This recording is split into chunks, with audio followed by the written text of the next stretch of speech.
নমস্কার বন্ধুরা, আমার চ্যানেলে আপনাদের সকলকে স্বাগত। আজকের গল্প অনুরাগের ছায়া। দুর্গাপুর শহরের এক কোণে ছিমছাম অভিজাত পাড়া।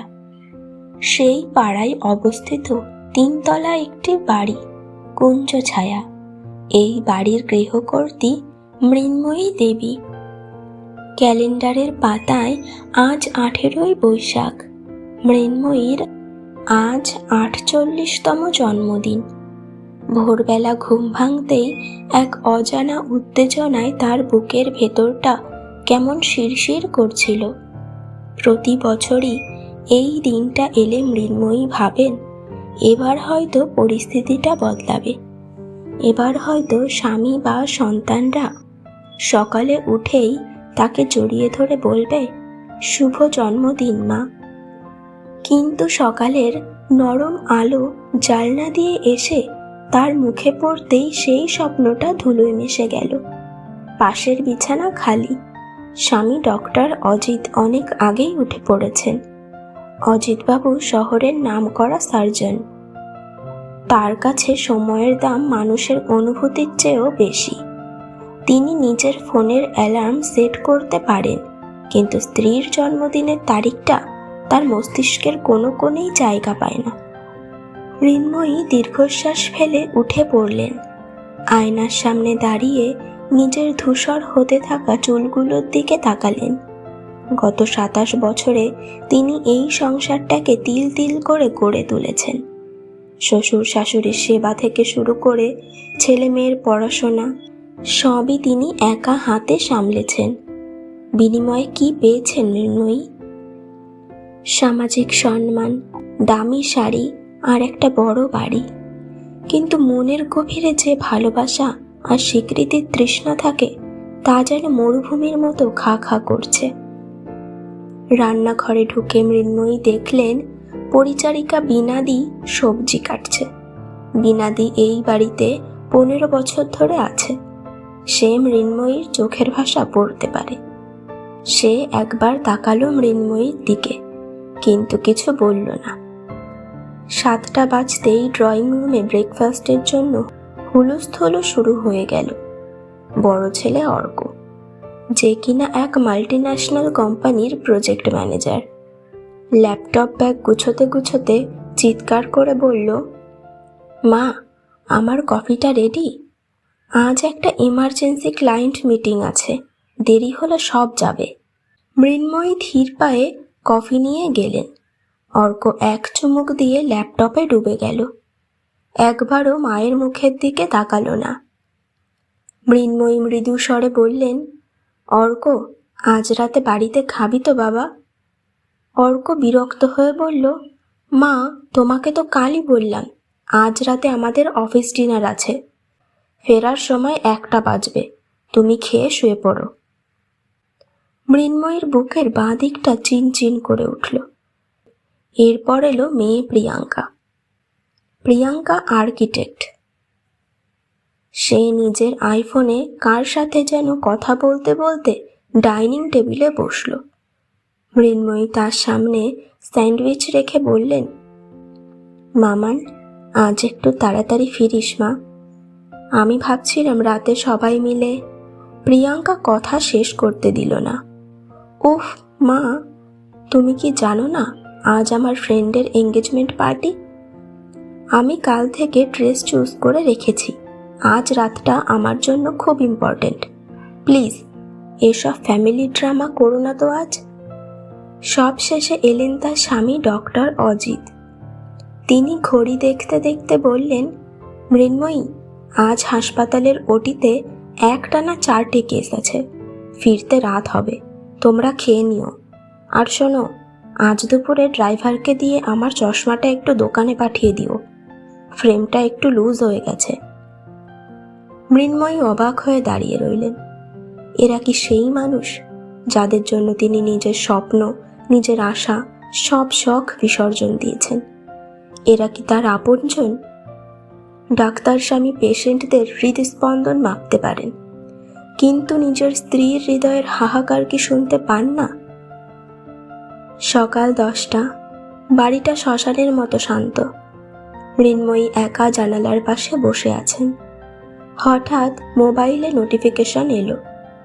অর্কর বাগদত্তা নিহারিকা ফেসবুকে একটা ছবি পোস্ট করেছে।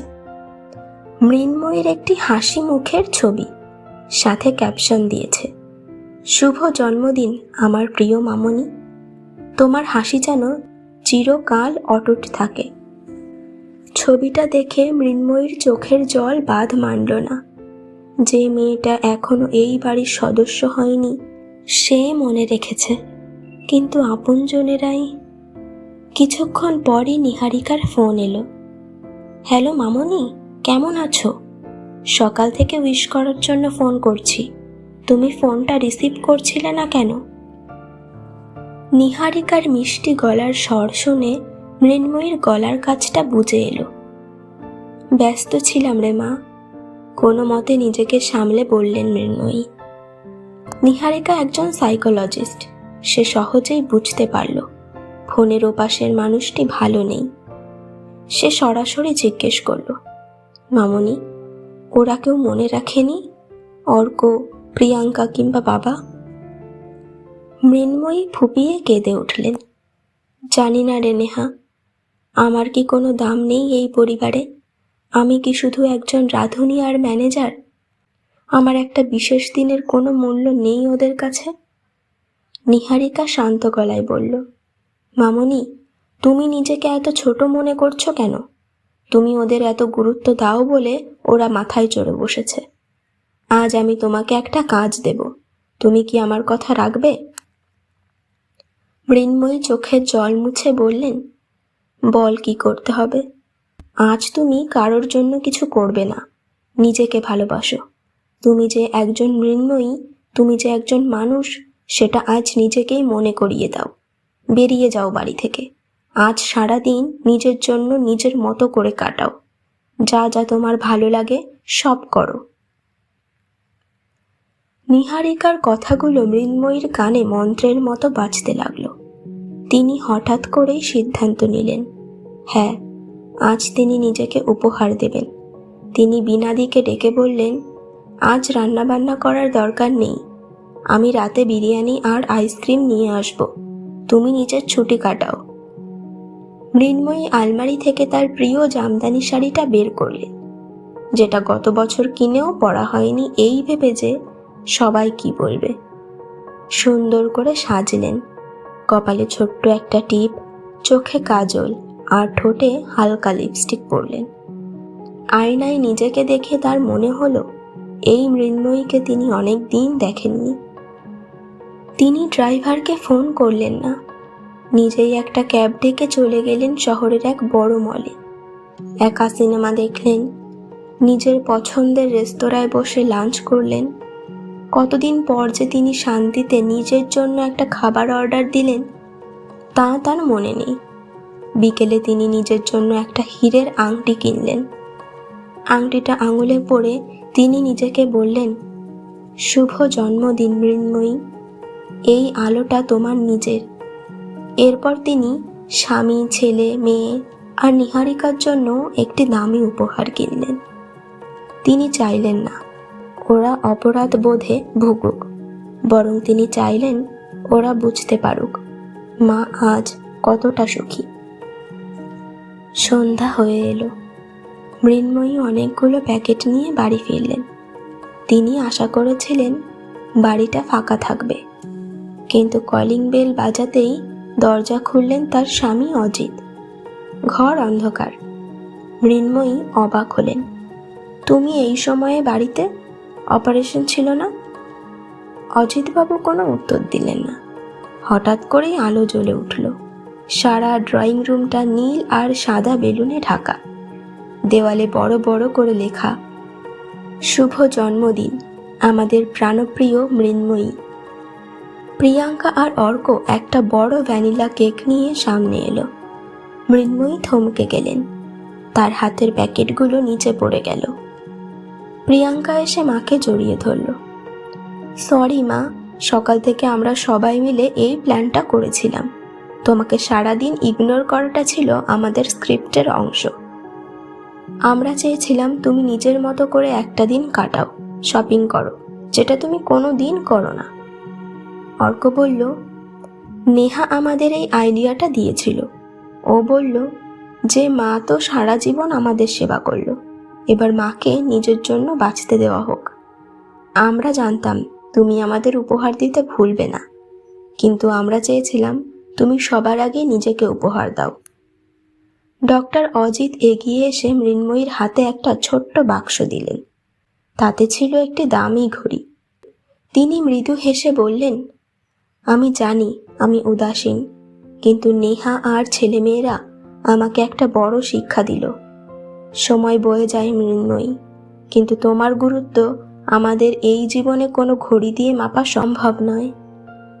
কেক কাটার সময় মৃন্ময়ীর চোখে আনন্দের জল। তিনি বুঝলেন আজকের দিনটা শুধু তার জন্মদিন ছিল না, এটা ছিল তার পুনর্জন্ম।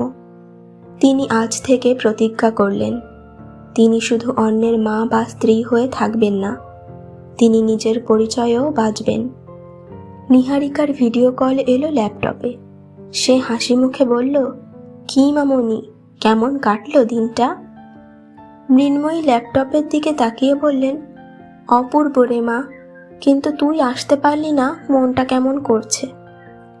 নিহারিকা বলল, আজ আসতে পারলাম না ঠিকই কাজের চাপে, কিন্তু চিন্তা করো না, কাল আমি আসছি। আর হ্যাঁ, আমার জন্য কেক আর খাবার রাখতে ভুলো না কিন্তু। সত্যি নেহা, তুই আমাকে আজ শিখিয়ে দিলি যে নিজেকে ভালোবাসলে তবেই অন্যের ভালোবাসা পূর্ণতা পায়, বলে উঠলেন। আজকের পর থেকে এই কুঞ্জ ছায়াতে আর কোনো অবহেলার ছায়া থাকবে না। সেদিন রাতে ডাইনিং টেবিলে সবাই একসাথে বসে ডিনার করলো। বাইরে হালকা বৃষ্টি পড়ছিল, কিন্তু কুঞ্জ ছায়ার ভেতরে জ্বলছিল অনুরাগের আলো। মৃন্ময়ী বুঝলেন, জীবনের শ্রেষ্ঠ উপহার কোনো হীরের আংটি বা দামি ঘড়ি নয়, বরং পরিবারের একে অপরের প্রতি নিঃস্বার্থ ভালোবাসা আর ছোট ছোট মুহূর্তের মর্যাদা। আজকের গল্প থেকে আমরা এটাই শিখতে পারি, পরিবারের প্রতিটি মানুষের গুরুত্ব বোঝা উচিত। মাঝে মাঝে প্রিয়জনকে বিশেষ অনুভব করাতে হয়, কারণ মানুষের মন যন্ত্র নয়। আর সব মায়েদের উদ্দেশ্যেই কথাগুলো, নিজের যত্ন নিন, নিজেকে ভালোবাসুন। আপনি ভালো থাকলে তবেই আপনার পৃথিবী ভালো থাকবে।